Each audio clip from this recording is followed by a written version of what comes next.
ये एक travel company है। ये हमने 27 साल पहले शुरुआत की थी, हम दो भाइयों ने मिलके। और इसका उद्देश्य यही था लोगों को रिलायबल और स्ट्रेस फ्री ट्रैवल करवाना। अगर मैं पीछे मुड़ के देखूं तो हमने स्टार्ट किया था जब दो भाइयों ने, दो लोग थे और हमारे पास एक ही स्टाफ होता था, तो हम 3 लोग की टीम थी। तो ये ओवरऑल एक टीम गेम है और मैं तो यही कहूँगा कि मंजिल मिलना ठीक है, पर उससे भी इम्पोर्टेंट है सफ़र में साथ चलना, चल के उस मंजिल को पाना। मैं मानता हूँ समय, टाइम इज़ मनी। एक एक सेकंड की कीमत है। आप कितना यूज़ कर पाते हैं उसको, उतना ही आपके भविष्य के लिए बेहतर है। मेरा एक तरीका था, अंदाज़ था कि अगर मैं कुछ जाऊंगा तो कुछ सीखूंगा, और ये मेरी शुरू से हॉबी है कि मैं हमेशा नए नए लोगों से मिलता हूँ। 27 साल पहले दो भाइयों ने, मिस्टर चंद्र प्रकाश भट्टर और मिस्टर दिनेश कुमार भट्टर ने शुरू किया था नेपच्यून टूर एंड ट्रैवल्स। एक सिंपल विज़न के साथ टूरिस्ट को जो है एक कंफर्टेबल और रिलायबल ट्रैवल प्रदान करना। एक छोटे से स्टार्टअप से एक इंडस्ट्रियल क्षेत्र में जो है इतना बड़ा नाम बनाना। तो मेरे साथ इस वक्त मौजूद हैं मिस्टर चंद्र प्रकाश भट्टर जी और मिस्टर दिनेश भट्टर जी। नमस्कार सर। सर, आपका जो मैंने इंट्रोडक्शन अभी दिया है वो शायद काफ़ी नहीं होगा। एक छोटे से स्टार्टअप से इतना बड़ा नाम बनाना एक क्षेत्र में, और जितना कि मैंने सुना है आप एक करियर बॉय के तौर पे शुरू किया है आपने। आपका जो कंपनी है वो एक ग्रुप को लेकर टीम वर्क के साथ काम कर रहा है, ठीक है। तो सर, इस पे क्वेश्चंस तो काफ़ी सारे हैं और गवर्नमेंट ऑफ इंडिया की तरफ से भी काफ़ी सारे अवार्ड्स मिले हैं कंपनी को। तो पहला सवाल सर मेरा आपसे ये रहेगा कि आप कंपनी के बारे में पहले कुछ बताएं कि क्या है ये। ये एक ट्रैवल कंपनी है। ये हमने 27 साल पहले शुरुआत की थी, हम दो भाइयों ने मिलके। और इसका उद्देश्य यही था लोगों को रिलायबल और स्ट्रेस फ्री ट्रैवल करवाना। और आपको अच्छा लगता है जब आप देखते हैं कि आपको काम की सराहना की जा रही है अवार्ड्स के थ्रू। वन फाइन डे आप मेल खोलते हैं और देखते हैं कि एक government of India tourism department से मेल आया है कि you are nominated, come and collect your award. Delhi वो विज्ञान भवन में जाके कलेक्ट करना पड़ता है और भारत के महिम राष्ट्रपति और उपराष्ट्रपति के सामने वो दिया जाता है। तो it's really a honour and it's a world to us. तो सर, अभी नेपच्यून ने हाल ही में एक अवार्ड जीता है, best performing tour operator award, और इसके साथ ही गवर्नमेंट ऑफ इंडिया की तरफ से, जैसा मैंने आपसे पहले भी पूछा, काफ़ी अवार्ड मिले हैं। तो ये जो है जब आप पे आता है कि हाँ मैंने ये अवार्ड कमाया है, तो आपको कैसा लगता है, क्या फील होता है? देखिए, इस फील तो अच्छा ही होगा, बट जैसे मैंने नहीं कमाया, ये हमारे टीम के जज्बे और समर्पण की कहानी है।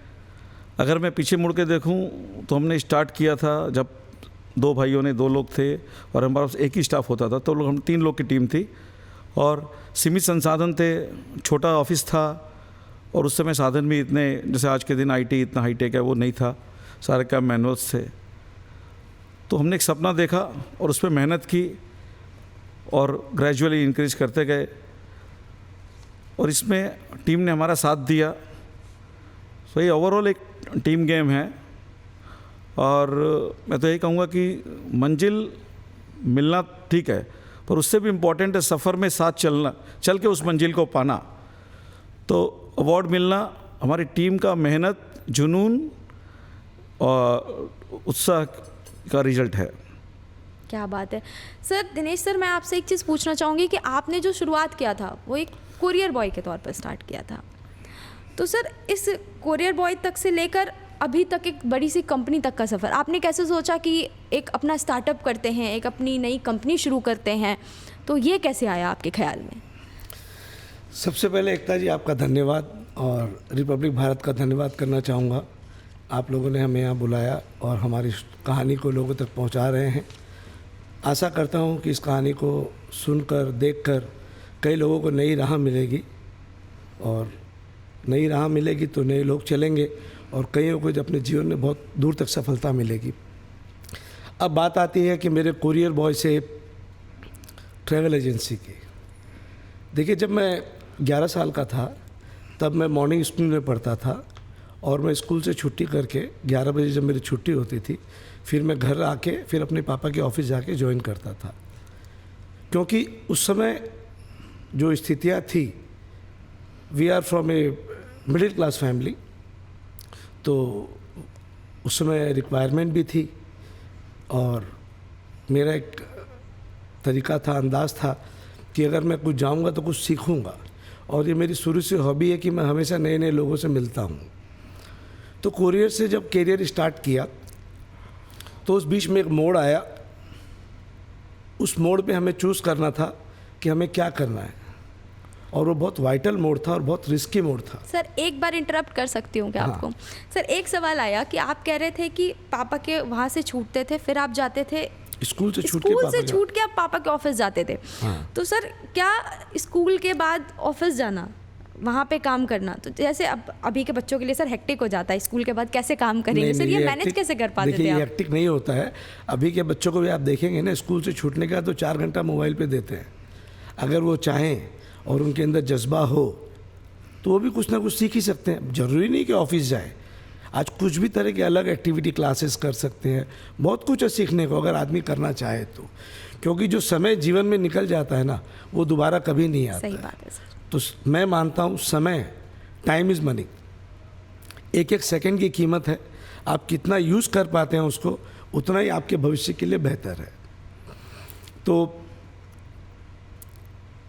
वो जब मोड़ आया तो हमें एक बहुत हार्ड डिसीजन लेना था, एक comfortable, safe, limited earning life, और दूसरी तरफ स्काई इज़ द लिमिट, लेकिन बहुत रिस्क।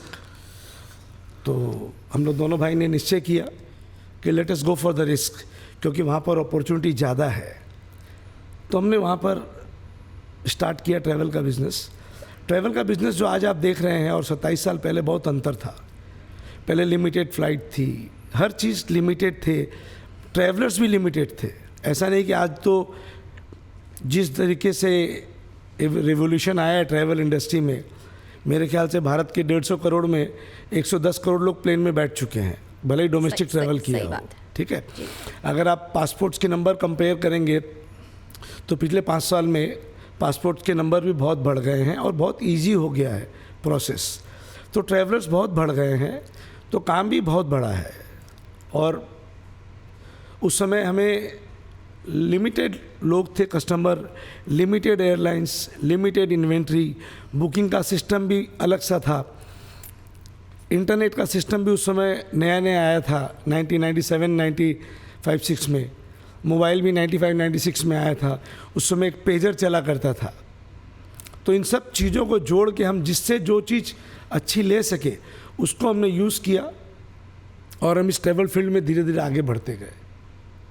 पहले हमने अपना स्टार्ट किया नेपच्यून फ़्लाइट की टिकटों से, फिर कुछ अंतराल बाद हमें लगा कि अब जब हम फ़्लाइट टिकट में अच्छा काम कर रहे हैं तो क्यों ना हम hotel booking, laser holidays, family holidays ये स्टार्ट करें।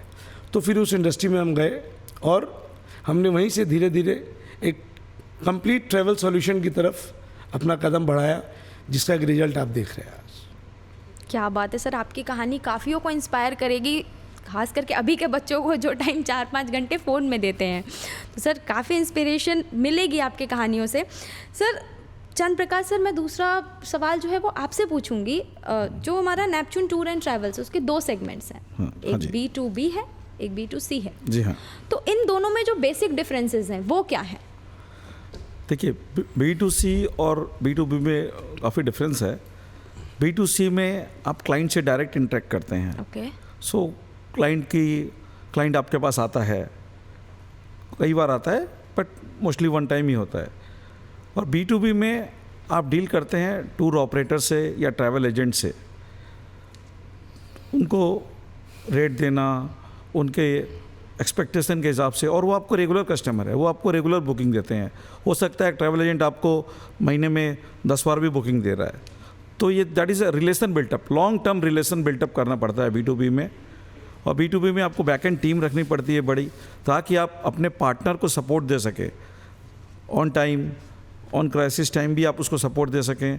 और जब भी उसको ज़रूरत हो आप उसको बता सकें, क्योंकि हो सकता है आपका पार्टनर को उतनी नॉलेज नहीं है उस फील्ड की, उस पर्टिकुलर आइटनरी की, तो आपके पास एक एजुकेटेड टीम होनी चाहिए।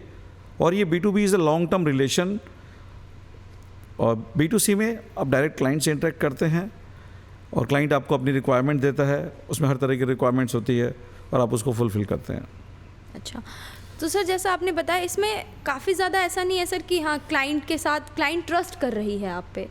तो सर B2C में तो समझ में आ रहा है कि क्लाइंट की डायरेक्टली आपसे बात हो पा रही है तो क्लाइंट आप पे ट्रस्ट कर सकते हैं, बट सर B2B में क्या कहीं इन्फ्लेक्चुएट नहीं करता ट्रस्ट कि हाँ कहीं पे थोड़ा सा इन्फ्लेक्चुएशन आ सकता है? यही मैंने बताया, ये लॉन्ग टर्म रिलेशनशिप और नेटवर्किंग का गेम है। आपका नेटवर्क अच्छा है, आपके सामने वाले एजेंट के संग या ऑपरेटर संग अच्छे रिलेशन है, तो वो लॉन्ग टर्म जाएगा। और आपको ट्रांसपेरेंट होना पड़ता है इसमें, आपको सारी चीज़ें उसको बतानी पड़ती है, सारी नॉलेज उसको देनी पड़ती है, उसका ट्रस्ट जीतना पड़ता है। सो लॉन्ग टर्म रिलेशन अगर बिजनेस है तो आपको उसका ट्रस्ट जीतना पड़ेगा। दिनेश सर आपसे पूछूंगी कि ट्रैवल एजेंसी में जो है पैंडमिक का एक सिचुएशन आया था जहाँ पे लोग घर से बाहर भी नहीं निकल पा रहे थे, तो उस पैंडमिक सिचुएशन से आपने कैसे डील किया? और पैंडमिक सिचुएशन के बाद जो है ट्रैवलर्स, उनका क्या, जैसे ट्रैवलर्स पहले आते थे कि अभी भी वैसे ही हैं, या उनमें कुछ चेंजेस हुए हैं, या ट्रैवलर्स के जो हैं वो बिहेवियर में कैसा बदलाव आया है? देखिए, हमने तो पेंडेमिक को बहुत अच्छे से एंजॉय किया। जो हमने 20 साल में नहीं किया, घर में टाइम नहीं दे सके, वो पूरी टाइम दी। कई तरह के नए नए आइटम बनवाए घर पे, फुल टाइम एंजॉय किया। और जैसे आप क्रिकेट अगर देखते हैं या कोई भी गेम देखते हैं तो उसमें एक ब्रेक दिया जाता है रिफ्रेशमेंट के लिए, तो हमने उसको ब्रेक समझा। क्योंकि अगर आप उस चीज़ को नेगेटिव लेते हैं और अपने दिमाग में प्रेशर डालते हैं कि आगे क्या होगा, तो आपके हाथ में तो कुछ है नहीं। सारी दुनिया रुकी पड़ी है ना? बिल्कुल सही। पूरा वेदर क्लियर हो गया था जी, इन्वायरमेंट पूरा क्लियर हो गया था, कोई पॉल्यूशन नहीं था, पूरी दुनिया रुकी पड़ी थी। तो फिर जो दुनिया के साथ होगा वो आपके साथ होगा। तो हमने उस चीज़ को अपॉर्चुनिटी में कन्वर्ट किया, नए नए चीज़ें पढ़ी, नई नई चीज़ों को एक्सपेरिमेंट करने के लिए प्लानिंग में डाला कि जब भी हम रीओपन होंगे, ऐसा होना ही है क्योंकि हर रात की सुबह होती है। बहुत ठीक सही है ना? बात है सर। और मैं एक रिलीजियस पर्सन हूँ, मेरे को भगवान पे बहुत भरोसा है और मेरे को पता है कि भगवान मेरे साथ कभी किसी के साथ बुरा नहीं करेंगे, बट वो परीक्षा जरूर लेंगे, आपको उसमें पास होना पड़ेगा, विश्वास रखना पड़ेगा। तो पैंडमिक के बाद जो एक लोगों के मन में विचार आया और लोगों ने देखा, लोगों ने फील किया कि जो भी हम अर्न कर रहे हैं, अगर हम उसको अपने ऊपर ही नहीं खर्च कर पा रहे हैं, बचत बहुत ज़रूरी है जीवन में, लेकिन इसका मतलब नहीं है कि हम अपनी इच्छाओं को मार के बचत करें। तो पैंडमिक के बाद जो ट्रैवल इंडस्ट्री में ग्रोथ आया है, वो ग्रोथ मेरे ख्याल से किसी इंडस्ट्री में नहीं आया। पैंडमिक के बाद लोगों का तरीका बदल गया। आप देखेंगे लोग हर सेगमेंट में खर्चा करने लग गए हैं, हर तरह की लग्जरी सेगमेंट बोलिए, चाहे आप डेली की लाइफस्टाइल की चीज़ें बोलिए, हर चीज़ में लोग अब पैसा को एंजॉय करने लग गए हैं कि अगर मेरे पास पैसा है तो let me spend it on my self. बाद में क्या होगा पता नहीं, लेकिन जब तक हूँ तब तक तो मैं जितना कर सकता हूँ एक मेरे कमाई के पोर्शन के अंदर में, तो मैं इसको एंजॉय करूँगा। और इस मेंटेलिटी की वजह से ट्रैवल इंडस्ट्री में बूम आया। मैं नहीं, हर आदमी जो अच्छा काम कर रहा था, जो पैंडमिक में अपने आप को बचा पाया इस तूफान से, वो हर कंपनी ग्रोथ कर रही है।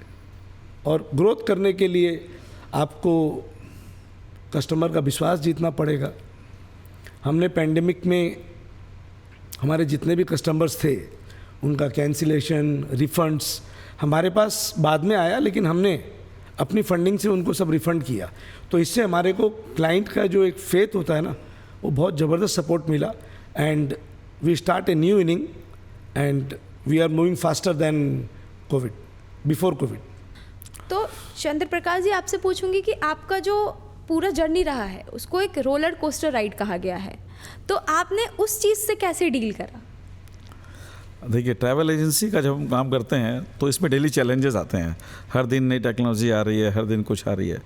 पर जो सबसे बड़ा चैलेंज आज तक आया है वो अगेन, जैसे दिनेश ने बताया, वो पैंडेमिक ही है। उस समय सारा विश्व रुक गया था, हर इंडस्ट्री रुक गई थी, सारे काम रुक गए थे, सारे होटल की बुकिंग कैंसिलेशन आ रहे थे, बनाई हुई बुकिंगें रद्द हो रही थी, क्लाइंट असमंजस में थे, कैसे जाए क्या करे, फ़्लाइट्स कैंसिल हो रही थी, क्लाइंट्स को भरोसा जीतना था, रिफ़ंड देना था, और हमने पेमेंट आगे एयरलाइंस को या होटल्स को कर रखा था। तो सब ने टाइम लिया, सब रिफ़ंड हमारे पास आया, हमने रिफ़ंड प्रोसेस किया। तो इस बीच किंतु हमने हिम्मत नहीं हारी, हम अपनी टीम से हमने संवाद बनाए रखा, बातचीत जारी रखी। एक जूम बोल के एक प्लेटफॉर्म उस समय बहुत हिट हुआ, हमने भी जूम लिया। फिर जूम उसी समय आया पिक्चर में, पहले लोग कम जानते थे जूम मीटिंग्स के बारे में। पैंडेमिक में ही जूम ज़्यादा हाँ, उसके बाद हाईलाइटेड हुआ। फिर हमने जूम पे सब टीम को कनेक्ट किया, हम वीकली मंथली मीटिंग करने लगे टीम के संग कि काम तो नहीं हो रहा है पर एक संवाद बना कर रखें, टीम का हौसला बना कर रखें। और साथ साथ हमने ये भी किया, जो हमारे पार्टनर थे, ट्रैवल पार्टनर्स, उसको हमने डेस्टिनेशन ट्रेनिंग दी। से हम जैसे भूटान करते हैं या नॉर्थ ईस्ट करते हैं, तो हमने कई ट्रैवल एजेंट्स को जूम पे इकट्ठा किया और उनको ट्रेनिंग बताया ताकि कुछ चालू रहे। ट्रैवल का काम नहीं हो रहा है, पर अगर आप उस पर ट्रेनिंग करते हो, डेस्टिनेशन में बातचीत करते हो कि इस डेस्टिनेशन पे ये चीज़ घूमने का है, ये होटल्स हैं, आगे ऐसा हो सकता है, तो जब खुले तब वो एक पिकअप स्टार्ट ले। क्योंकि उस समय तो ट्रैवल कराना गवर्नमेंट की गाइडलाइन में था। फिर धीरे धीरे खुला, फिर हमने स्टार्ट किया weekend destinations, nearby destination, driving destination, staycation. Then हमने गेस्ट को फ्लेक्सिबल बुकिंग का ऑप्शन दिया कि फ्लेक्सिबल कैंसिलेशंस आप करेंगे तो भी चार्जेस नहीं लगेगा, और टेक्नोलॉजी का यूज किया। टीम हमारी हमसे जुड़ी रही, और जैसे ही पैंडेमिक धीरे धीरे ओवर हुआ, स्टेज बाय स्टेज हम अपनी टीम को वापस बिल्टअप करते गए, बढ़ाते गए। और उसके बाद में सारी चीज़ें, जैसे दिनेश ने बताया अभी कि उसके बाद ट्रैवलर्स का बिहेवियर चेंज हो गया। वो बचाने की जगह ज़्यादा खर्च करने में, मतलब इंजॉय करने में, खर्च नहीं बताऊंगा, इंजॉय लाइफ अगर है आपके पास, if you have money, if you have saving, you enjoy the tour. और हर आदमी ट्रैवल कर रहा है, अभी बूढ़े बच्चों से लेके, जैसे बुजुर्ग लोगों के लिए स्पिरिचुअल टूर होता है, तो यंगर जा रहे हैं कुछ एडवेंचरस टूर पर, सो कंपनी कॉर्पोरेट जा रही है वीकेंड पर। तो इस तरह हर एक का ट्रैवल बढ़ गया, ट्रैवलर्स बढ़ गए, ट्रैवलर बढ़ गया। तो ये काफ़ी चैलेंजिंग टाइम था जो हमारी टीम ने, हमने सब ने मिल के निकाला, और हमने भी उससे सीखा कि पेशेंस रखना है और चैलेंजेस आए तो उसको एक्सेप्ट करना है, तो उससे अच्छा आगे का रास्ता खुला हमारे लिए। तो जैसा कि पैंडमिक में जो है वो लोगों ने हिम्मत हार दी थी, मतलब लोगों का ऐसा था कि अब तो कुछ बचा ही नहीं है। वहीं इन दोनों भाइयों के जो है वो जज्बे को देखकर ऐसा लग रहा है कि नहीं, अभी सर ने जैसा कहा कि आगे बढ़ते रहना है, हिम्मत को नहीं हारना है। तो आपके इस चीज़ से सर लोगों को समझने का और सीखने का मौका तो मिलेगा। सर दिनेश जी, मैं आपसे दूसरा सवाल पूछना चाहूँगी कि आज के जो मॉडर्न ट्रैवलर्स हैं उनके लिए सबसे ज़्यादा इम्पॉर्टेंट क्या है? मतलब वो किस चीज़ पे ज़्यादा फोकस करते हैं, प्राइस पे, एक्सपीरियंस पे, या फिर पर्सनलाइजेशन पे? यहाँ पर मैं भी आपसे एक क्वेश्चन करूँ। जी सर। आपकी फैमिली में कितने मेंबर हैं? 9। सबका चॉइस एक जैसा है? डिफरेंट टेस्ट है सबके। तो आप सोचो 9 में अगर डिफरेंट टेस्ट है, हाँ। तो जो ट्रैवलर्स हैं उनका सबका अलग होगा। क्या होता है कि आप कभी कोई ऑनलाइन प्लेटफॉर्म, आप जब कोई चीज़ यूज करते हैं, जब ऑनलाइन प्लेटफॉर्म आया तो हमारे इंडस्ट्री में बहुत से लोगों से बातचीत हुई। सबका, बहुत से लोगों का सोचना था कि अगर ऑनलाइन आया तो वी आर फिनिश। वहीं मेरा सोचना था कि अगर ऑनलाइन आया तो लोगों तक चीज़ें ज़्यादा पहुँचे। आज जो इन्फॉर्मेशन वो हमसे मांगते हैं, हमसे चाहते हैं, वो इन्फॉर्मेशन हमारा कंपटीशन उनको ऑनलाइन दे देगा। तो हमारा कुछ काम वो कर चुके हैं। सर कहीं ना कहीं आप ये कह रहे हैं जो सोशल मीडिया प्लेटफॉर्म है ये भी एक प्लस पॉइंट ही रहा है आपके लिए। Everything depend upon you. Exactly. अगर आप कोई चीज़ नेगेटिव देखेंगे तो नेगेटिव दिखेगा, पॉजिटिव देखेंगे तो पॉजिटिव दिखेगा। और अगर नेगेटिव देख के उसको बदल नहीं सकते, तो बेटर है पॉजिटिव देख के उससे आप क्या सीख सकते हैं और उसको आप कैसे अपने बिजनेस में यूटिलाइज कर सकते हैं। अगर वो करते हैं आप, तो आपको बेनिफिट है। तो क्या हुआ, इस वजह से लोग जो हमसे डिस्कस करते थे से एग्जांपल के लिए किसी को जाना है हनीमून पे, तो हमसे 10 जगह के बारे में डिस्कस करता था वो। अब क्या हो रहा है, वो अपना काम खुद ही करता है, वो सारी चीज़ें सर्च कर लेता है।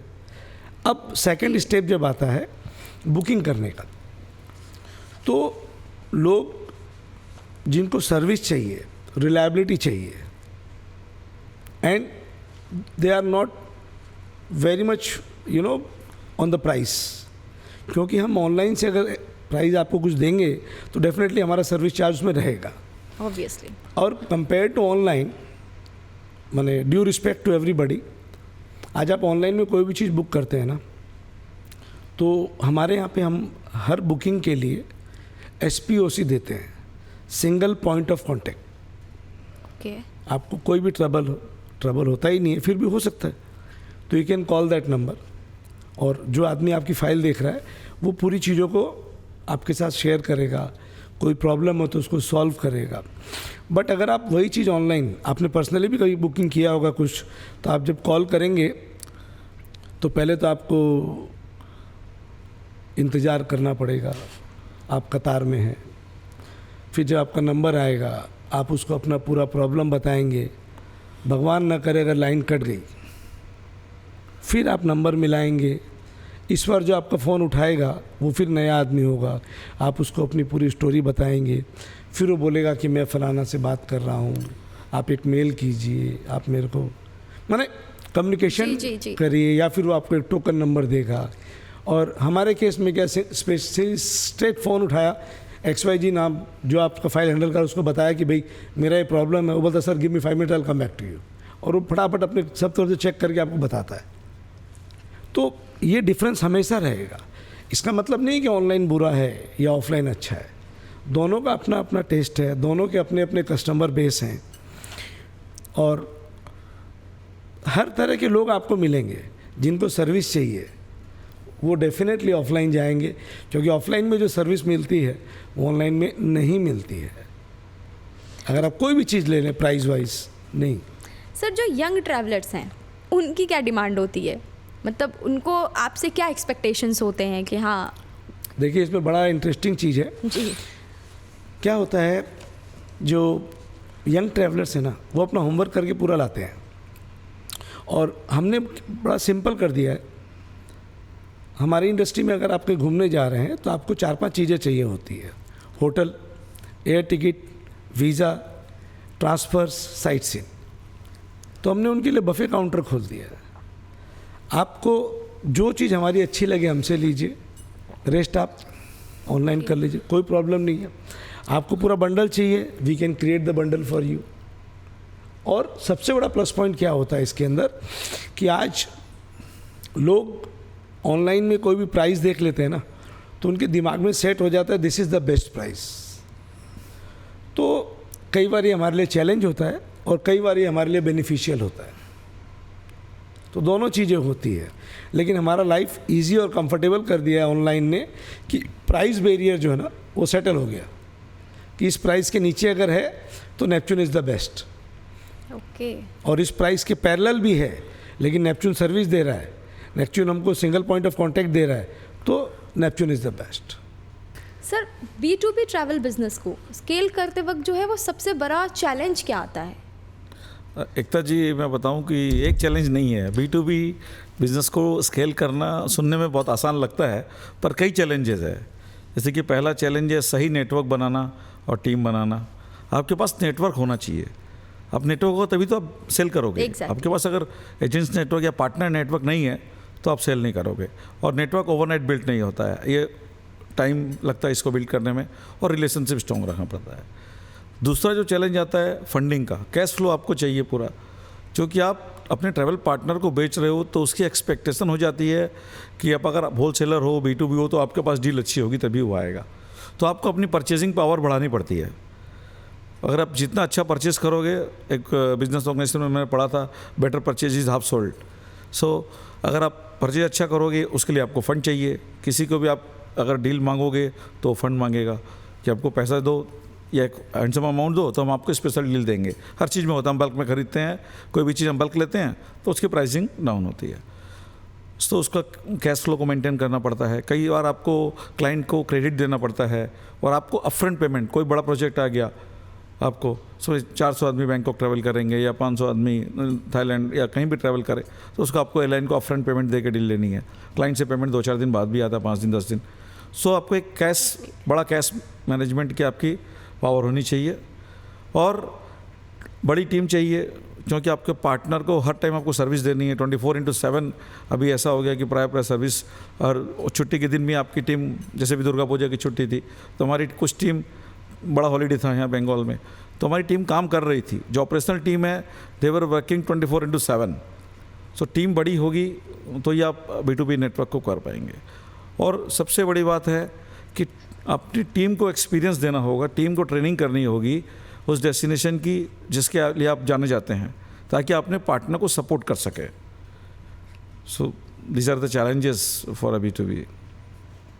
निश जी, आपसे सवाल होगा कि आपने हमेशा जो है वो हार्ड वर्क, फिर रेजिलेंस और डिटर्मिनेशन की बात की है, तो क्या आप कोई ऐसा मोमेंट शेयर कर सकते हैं जब इन 3 क्वालिटीज़ का सबसे ज़्यादा टेस्ट हुआ हो आपका? देखिए, बिजनेस स्कूल की तरह तो है नहीं कि आपको पता है कि दिसंबर में एग्ज़ाम होंगे, फरवरी में होंगे, क्वार्टरली टेस्ट होगा। यहाँ तो कभी भी टेस्ट आ सकता है। और विथ रिस्पेक्ट टू एवरीवन, जब एक चाय वाला भारत का प्रधानमंत्री बन सकता है तो फिर एक कुरियर बॉय ट्रैवल एजेंसी का ओनर क्यों नहीं बन सकता? और कोई भी काम अगर आप पूरे मन से करते हैं, तो एक शाहरुख खान की फिल्म का डायलॉग है ना, वो पूरी कायनात आपके साथ जुड़ जाती है। तो अगर आप कोई भी काम मन से करते हैं और ईमानदारी से करते हैं, देखिए आप एक ईमानदारी जो शब्द है ना, इसका एक छोटा सा एग्जांपल देता हूँ। आप कहीं भी जाते हैं ना तो लिखा होता है कि यू आर अंडर सर्विलेंस, तो आदमी अलर्ट हो जाता है कि भाई कैमरा देख रहा है मेरे को कुछ नहीं करना है। उसी तरीके से अगर आप अपने जीवन में कोई भी काम करते समय भगवान को साक्षी बना लें कि वो मेरे साथ खड़े हैं, वो मेरे सब सही और बुरे कर्म को देख रहे हैं, तो आप बुरा कर्म करना छोड़ देंगे और आप सही कर्म करेंगे। और जब आप सही कर्म करेंगे तो उसका रिजल्ट आना ही आना है। तो कभी भी आप कोई भी काम मन से, दिल से और पूरी मेहनत से करेंगे ना, तो दुनिया की कोई भी ताकत आपको उस काम से नहीं रोक सकती। और जो आप बता रही हैं कि कब ऐसा चैलेंज आया था, तो ये चैलेंज आई थिंक 2006-07 में आया था हमारे साथ, जब गवर्नमेंट की LTC टूर स्टार्ट हुई थी। इसमें गवर्नमेंट अपने एम्प्लॉयज़ को टूर पे भेजती थी। मैं यहाँ पर कंपनियों का नाम नहीं ले सकता हूँ, लेकिन हमें कुछ कंपनियों से ऐसा ऑर्डर मिला था कि प्रतिदिन 200 लोग, 250 लोग सिलीगुड़ी एयरपोर्ट पे आते थे और हमें उनकी पूरी नॉर्थ ईस्ट की टूर की व्यवस्था करनी पड़ती थी। दार्जिलिंग, गैंगटॉक, कलिम्पोंग, एवरीडे आप सोचिए अगर 200 लोग आ रहे हैं और उनकी टूर 6 दिन की है, तो 6वें दिन आप 1200 लोगों को हैंडल कर रहे हैं एक साथ। आज के 200, कल के 200 करते करते 6वें दिन 1200 लोग पहाड़ में आप हैंडल कर रहे हैं। और मेरे को याद है उस समय जब ये काम चालू हुआ तो धीरे धीरे हमने कैसे हमारी टीम बढ़ाई, कैसे कैसे टीम को ट्रेंड किया। मतलब उस समय ये हो गया था कि हम लोग 24 घंटे में 20 घंटे काम कर रहे थे। और मुझे बढ़िया से याद है उस साल की दिवाली चंद्र भैया ने सिलीगुड़ी में मनाई थी और हमने कलकत्ता में मनाई थी। तो वो भी एक त्याग है। आज जैसा चंद्र भैया ने बताया ना कि हमारे यहाँ हॉलीडे नहीं होता है, तो हम बहुत छोटी सी स्लोगन है, we create holidays without holidays. Right. हम हॉलीडेज बनाते हैं लोगों के लिए, लेकिन हमारा हॉलीडेज नहीं होता है। तो उस चीज़ को हमने प्रैक्टिकली उस समय फील किया। उस समय कुछ डेंगू का प्रकोप भी चल रहा था, तो हमारे फैमिली मेम्बर्स में 1-2 जन को डेंगू भी हो गया था, स्पेशली मेरी वाइफ को। तो वो भी एक चैलेंज था और काम का चैलेंज तो था ही, लेकिन हमारी फैमिली ने पूरा सपोर्ट किया। और फैमिली का सपोर्ट, भगवान का आशीर्वाद और हमारी मेहनत और हमारा टीम का सपोर्ट उन सब की वजह से हम इसमें और आगे बढ़ते गए। क्या बात है सर। चंद्र प्रकाश सर, मैं आपसे ये पूछूंगी, पार्टनरशिप ड्रिवन सेक्टर में ट्रस्ट और ट्रांसपेरेंसी में का कितना इम्पोर्टेंस है? देखिए, मैं एकता जी आपको बताऊं, पार्टनरशिप जो हम करते हैं ट्रैवल पार्टनर के साथ, टूर एजेंट, ट्रैवल ऑपरेटर जो अदर पार्ट्स ऑफ इंडिया या कैलकाटा में हैं, अदर ग्लोबली हैं, ट्रांसपेरेंसी, ट्रस्ट अगर आएगा तो ही वो आपको बिज़नेस देगा। ट्रस्ट नहीं है तो आपको बिज़नेस नहीं देगा। उसके पास काफ़ी एवेन्यूज़ है, जैसे ऑनलाइन भी एवेन्यू है, अदर डायरेक्ट सोर्सेज भी हैं। तो ट्रस्ट जीतना अपने पार्टनर का, जो हमारे business partner across the India बैठे हैं, ये बहुत इम्पॉर्टेंट है।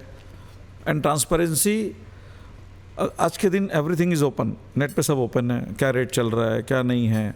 सो हमको वेरी ट्रांसपेरेंट होना पड़ता है अपने एजेंट के संग, और हम उनको पूरा ट्रांसपेरेंसी देते हैं कि भाई ये आइटनरीज है, ये कॉस्ट आ रहा है। Obviously there is a, company का मुनाफा तो रखना ही पड़ेगा, नहीं तो शो रन नहीं होगा, बट उसमें हम काफ़ी क्लियर रहते हैं। तो हमारे एजेंट पार्टनर खुश रहते हैं हमसे, और हमसे रेगुलर बिजनेस, एक आदमी हमसे जुड़ा हुआ है, 15-15, 20-20 साल से जुड़ा हुआ है, और वो आज तक जुड़ा हुआ है, और वो अपने गेस्ट भेज रहा है और हम उनके गेस्ट हैंडल कर रहे हैं। तो ट्रस्ट और ट्रांसपेरेंसी बहुत रिक्वायर्ड है, इस नेटवर्क में बहुत ज़रूरी है। सर, एक सवाल मैं आपसे करूंगी, sir Neptune tour and travels ही क्यों? सर टूर एंड ट्रेवल, जैसे हम सर ने भी बताया, ऑनलाइन साइट्स पे भी हमें काफ़ी मिल जाएंगे। हाँ जी। और सर जब हम उनसे कांटेक्ट करते हैं आफ्टर द पेमेंट, जो कुछ एडवांस पेमेंट और जो भी पेमेंट्स के वो होता है, उसके बाद वो फ़ोन रिसीव करना बंद कर देते हैं, काफ़ी कुछ कंप्लेंट्स आते हैं। तो सर एक इंसान ट्रस्ट कैसे करेगा नेपच्यून टूर एंड ट्रेवल्स पे? ये अच्छा क्वेश्चन पूछा आपने एकता जी। जैसे आपने देखे काफ़ी फ्रॉड होते हैं ऑनलाइन पे, काफ़ी अभी चल रहा है कि वेबसाइट्स पे लोग सस्ती रेट दे करके फिर फ़ोन नहीं उठाते, जैसा कि आपने बताया, पेमेंट ले लेते हैं। तो नेपच्यून 27 साल से इस मार्केट में है, एंड नेपच्यून ने over the years trust build up किया है, नॉट ओनली कस्टमर के संग, अपने सप्लायर।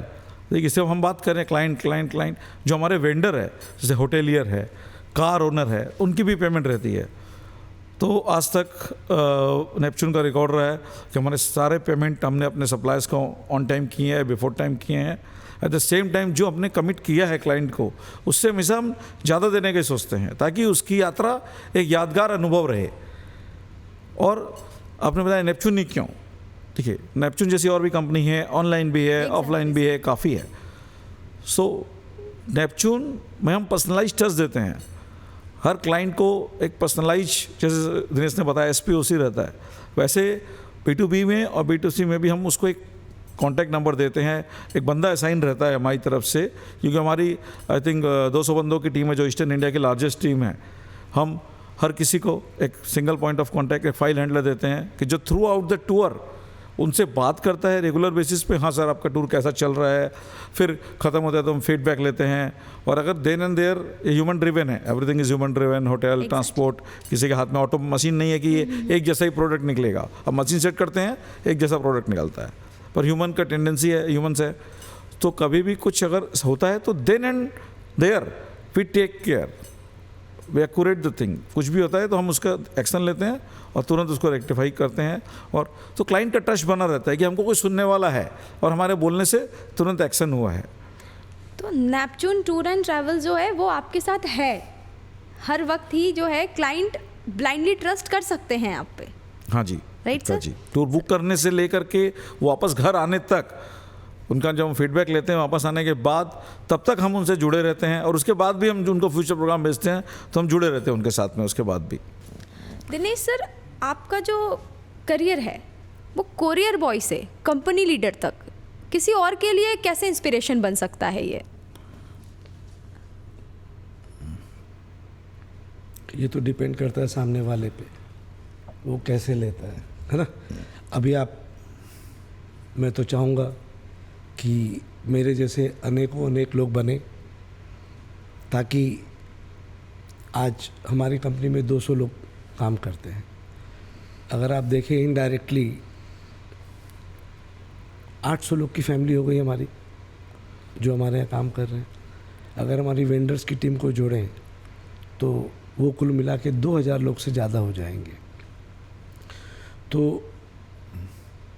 अगर आपको ग्रोथ करना है तो आपको सिर्फ अपने बारे में सोचने से कभी ग्रोथ नहीं होगी। जब तक आप अपने साथ चल रही टीम का ग्रोथ नहीं सोचोगे तब तक आप ग्रोथ कभी नहीं कर पाओगे। तो हमेशा, ये बड़ा शब्द मैं नहीं यूज करूँगा, हमेशा आगे बढ़ने के लिए आपको अपनी टीम को आगे बढ़ाना पड़ेगा। क्योंकि जब कोई आदमी दिल से काम करता है ना तो उसका दिमाग ज़्यादा एक्टिव होता है। क्योंकि आज जो भी काम होता है, मैं तो क्लाइंट से डील बहुत कम कर पाता हूँ, मेरी टीम डील करती है। तो जब वो डील करती है तो अगर वो दिमाग से काम करेंगे ना ओनली, तो वो घड़ी देखेंगे 7 बज गया, एग्जैक्टली, ऑफ। राइट। और हमारी इंडस्ट्री में घड़ी नहीं, काम करने के बाद, ख़त्म होने के बाद घड़ी देखी जाती है। तो वो जज्बा टीम में होना चाहिए, वो जुनून होना चाहिए कि आज अगर हमारे पास में ये क्वायरी है तो we have to close it. तो वो जज्बा आपको आपकी टीम में पैदा करना पड़ता है। और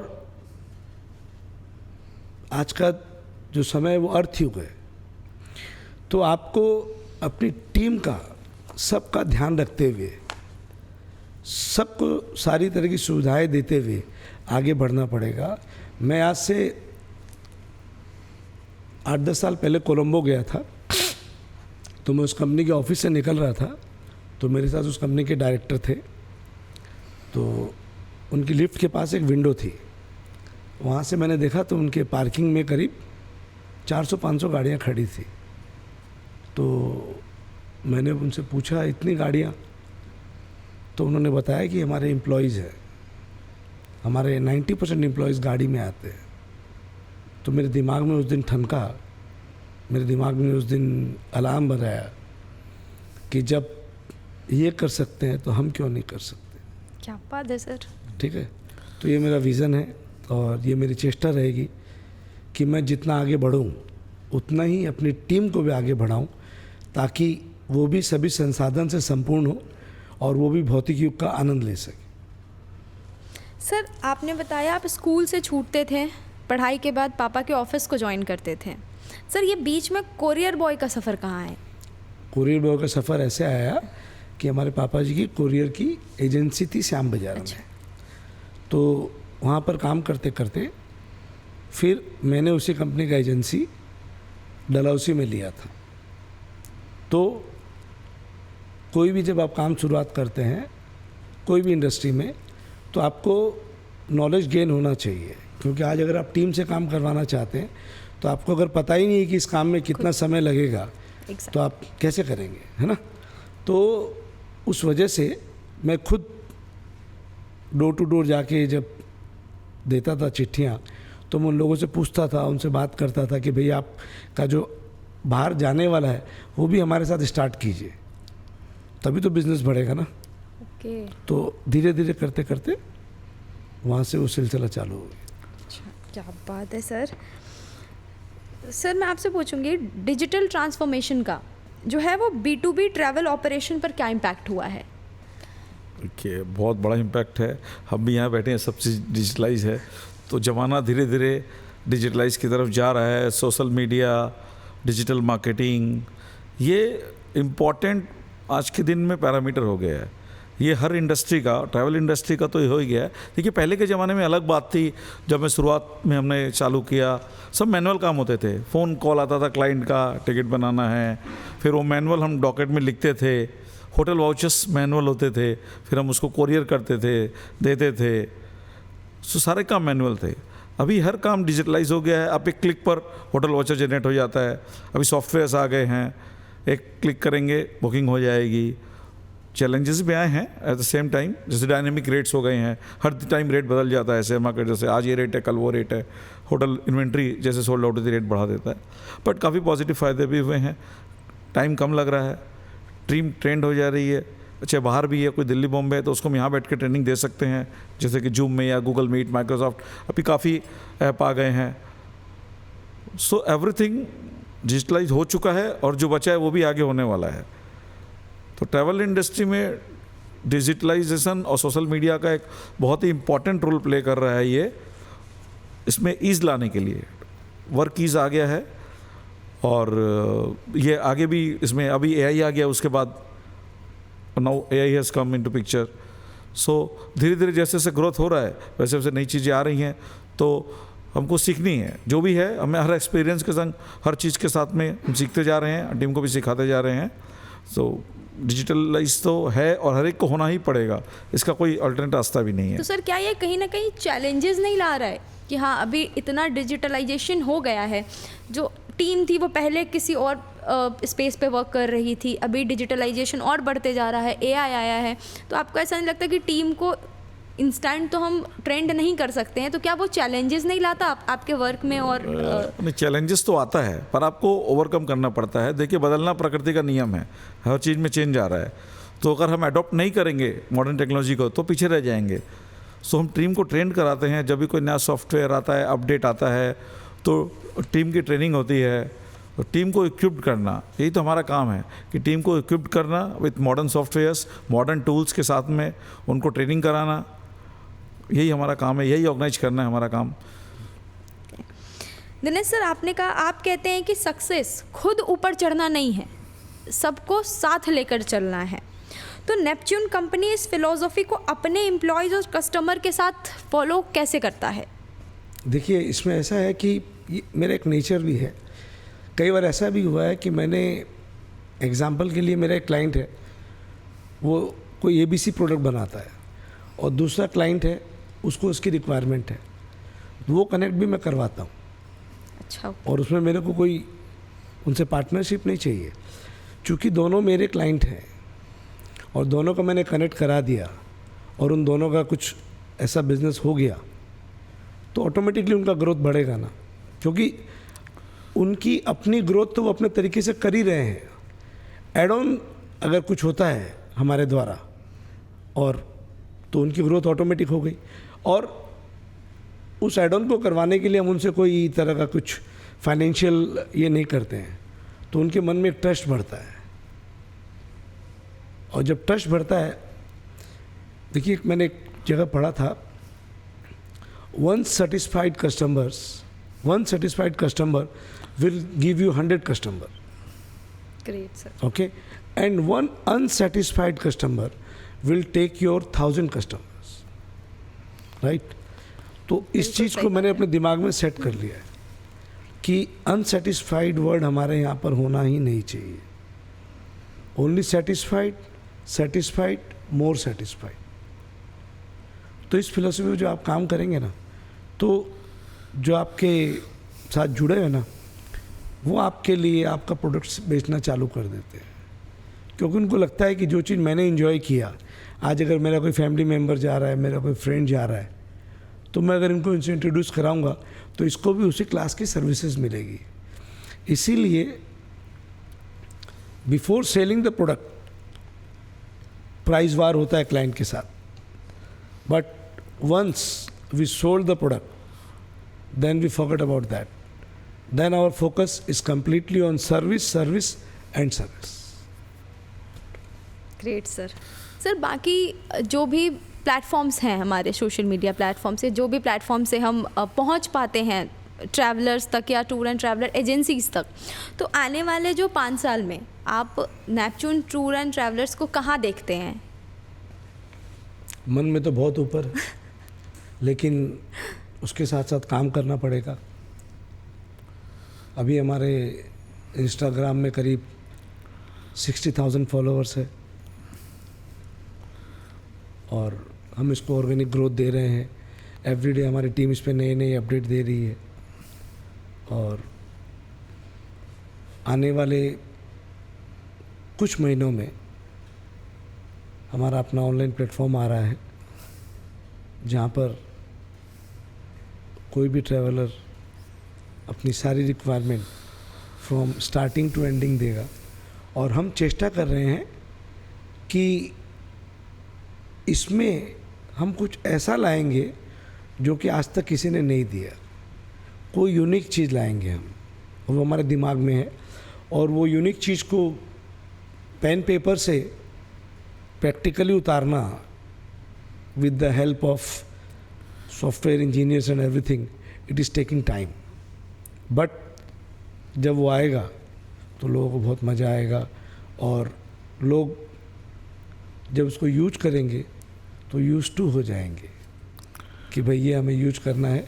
आज तक ऐसा हमने प्लेटफॉर्म देखा नहीं है, तो थोड़ा सर कभी चैलेंजेस से डर नहीं लगता कि हाँ काफ़ी हैं तो? देखिए बहुत छोटा सा एग्जांपल दूं आपको। हाँ श्योर सर। जब कोई आदमी बीमार हो जाता है उसको हॉस्पिटल लेके जाते हैं और कई तरह की मशीन लगाते हैं। अब देखिए आईसीयू में अगर वो लाइन फ्लैट है ना तो आदमी जी अप डाउन है, मतलब है। तो इसी तरह लाइफ में अगर अप डाउन नहीं आया ना तो आपको ज़िंदगी का मज़ा ही नहीं आएगा।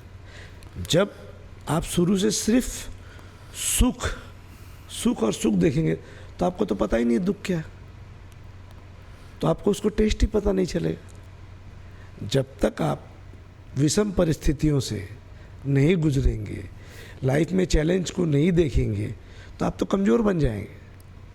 चैलेंज आएगा तभी तो आपका सारा सिस्टम एक्टिव होगा, आपके जितने नेटवर्क है सबको आप एक्टिव करेंगे, and then you will come out of the challenge.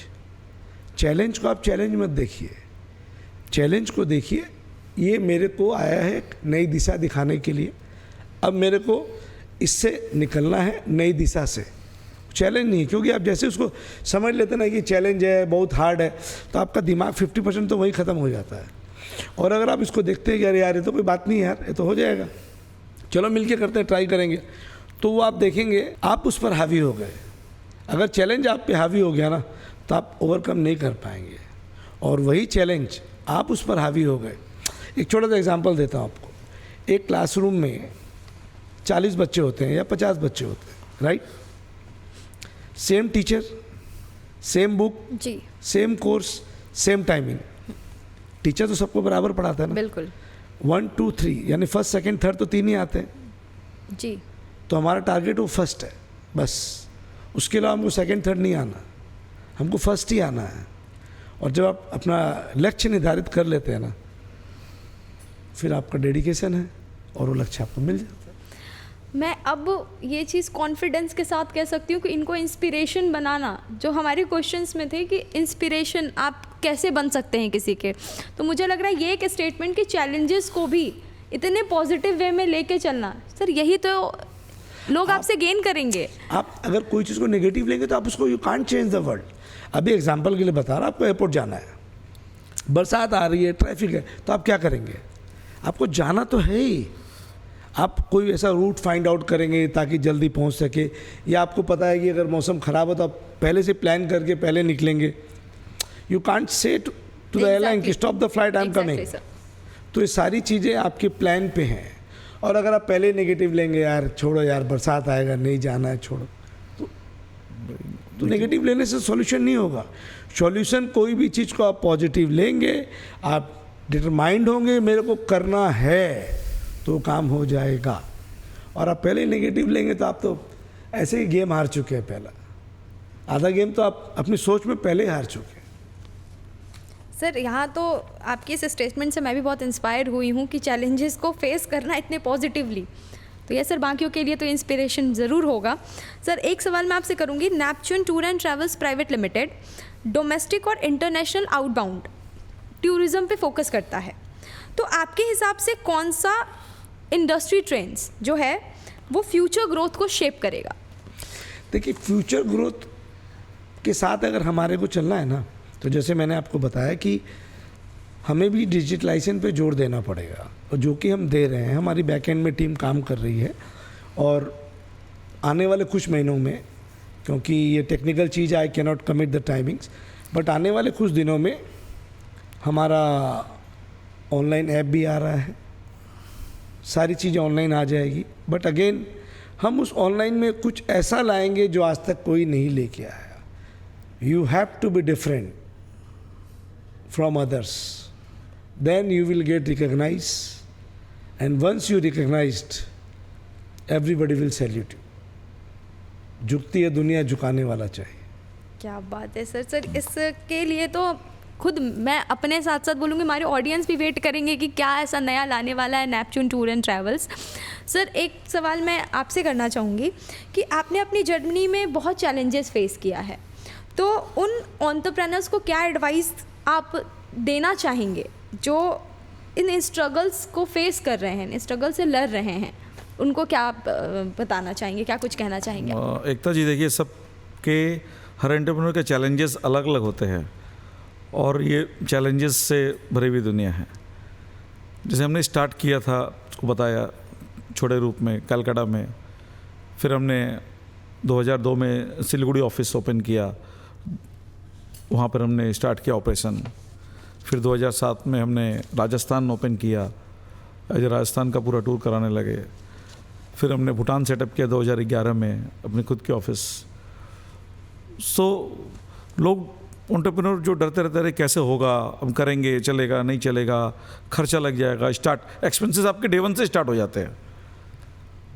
Income तो बाद में आएगी जब चलेगा, बिल्कुल। तो आपको उसके लिए प्रिपेयर रहना पड़ेगा और चैलेंजेस तो आएंगे ही, पर आप उसको डटे रहना है। आपको उस पर आपको मैं एक ही मैसेज देना चाहूँगा कि सेटबैक को बदलना आपको कमबैक में, एंड डटे रहना है आखिर तक।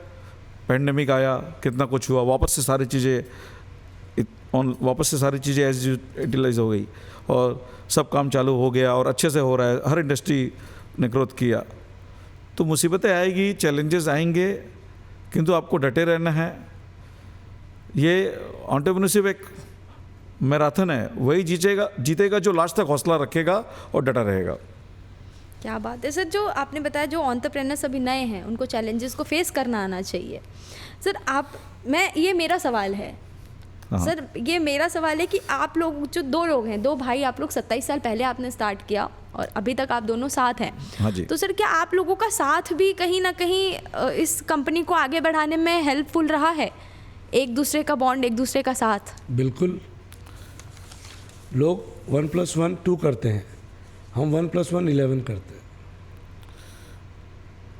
1 1 11 हो गया ना। तो ये पॉजिटिव थॉट के साथ आपको बढ़ना पड़ेगा। ऐसा नहीं कि हमारे में कंट्रोवर्सी नहीं होता है, वो होगा ही।